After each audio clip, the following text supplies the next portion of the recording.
Good morning, Saturday, April 13th, 2024, about 8 a.m. And I'm at the range because I've got a lot to do, as you guys can see on the table. Let me show you what all I've got planned. Now, I don't always get through all of it. Sometimes I get a little tired, but there's some interesting guns that will be coming up on the main review, or the main channel, as full reviews, and some extra side projects that'll probably be here on the second channel.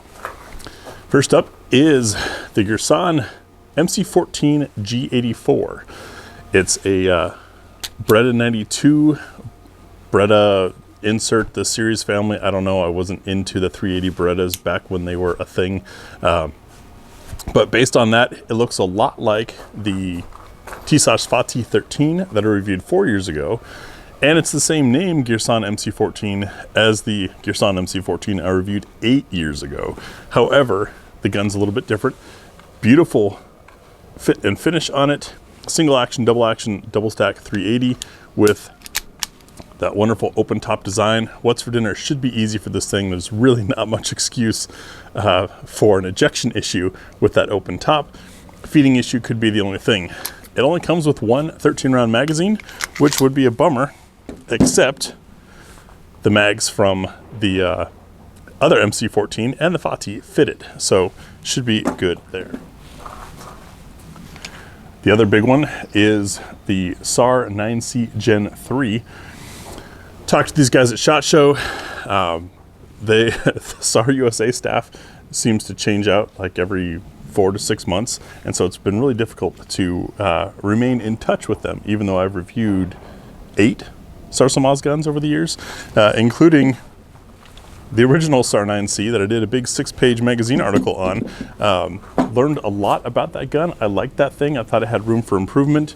As you guys will see in the tabletop, I believe the Gen 3 certainly made those improvements. Be interesting to see how that runs.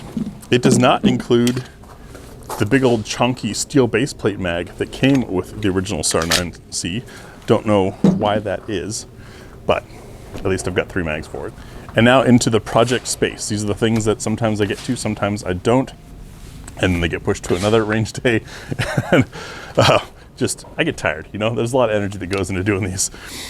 One of them is the new Sig Romeo X red dot, which is a micro pattern, so it fits all your small guns. But on SIGs, where you lost the rear sight, it has an integrated rear sight, which is kind of nice. And this is a circle dot reticle. Little guy, but it actually has buttons, which is pretty cool. I want to see how well those sights co-witness, and then maybe spend some time with the dot, get to know it a little bit. Speaking of dots, the Beretta APX-A1, I didn't get to this last time. It didn't rain. I was hoping that I could get some rain to experience a closed emitter. This is the RFX 44 from Viridian Optics. Funky little hat on top of the Beretta. But as you guys saw in the Canik TTI review, we are in a season that the memes here in Oregon refer to as the pollinating. There is mad pollen everywhere. It's part of how you need 2 things for Oregon to be as green as it is, right? Lots of rain and trees to reproduce. And so we get both. This is pollen season, and the pollen on the Mechanic MO3 giant window dot is what caused us to have some issues during the review. Brought it out again to see if it's still an issue. I don't know how heavy the pollen is. Today, you don't really get to see these things until it just collects, so we'll try it. I'm also going to put some more rounds through this thing, maybe without the dot, go back to irons. But my plan with this guy is to leave it out and see if I can get some pollen on it, and then spend some time with it so that I can have a little more experience with closed emitter dots. On to the Canik TTI. You guys have had wonderful questions and comments about this that have inspired me to try some things. A lot of people want to know how it compares against the rival or the big heavy steel. Now this has the lock grips on it, so it's weighing over 3 pounds. So I'm considering trying the same range test that I did on those 2011s, running these 3 guns back to back. Actually a 4th gun, the Mete SF. Not SFX, not SFT, the SF, the short guy. Why this one? Well, because believe it or not, the slide length between these two is about the same. This is roughly a SF slide on an SFX frame, ported barrel, and then a muzzle weight. Some people have called it a compensator. It does have ports in it, but it is not off the end of the barrel. It is on the barrel. The barrel is ported. And this device helps direct that blast, but it is not required. It's just adding weight to the muzzle to help keep the nose down. So I'm kind of tempted to run it with and without that muzzle weight on there. I want to run it against the SF, against the Rival, and against the Steel. That's going to be a lot of shooting for speed and performance. And it's an extra project. So it's a high energy video to be done after doing 2 full reviews. So I don't know if I'll get to it today, but I'm going to try. And I may or may not include afterthoughts after this video. We'll see how I'm doing.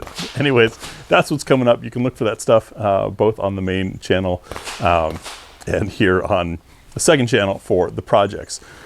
Patrons, you guys will get it as soon as it's done. Everyone else, it might be a while. The main channel currently has about a 5-week backlog. I've got 2 new guns to add into that and 2 more guns also on their way. So could be a while before these videos are public. We'll see how I'm feeling and where I scheduled them into the publishing.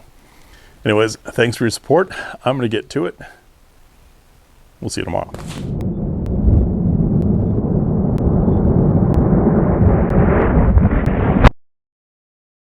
Hey, look at that. He remembered to add some afterthoughts. I just finished the 2 review guns, the Girsan MC14G84 and the SAR 9C Gen 3.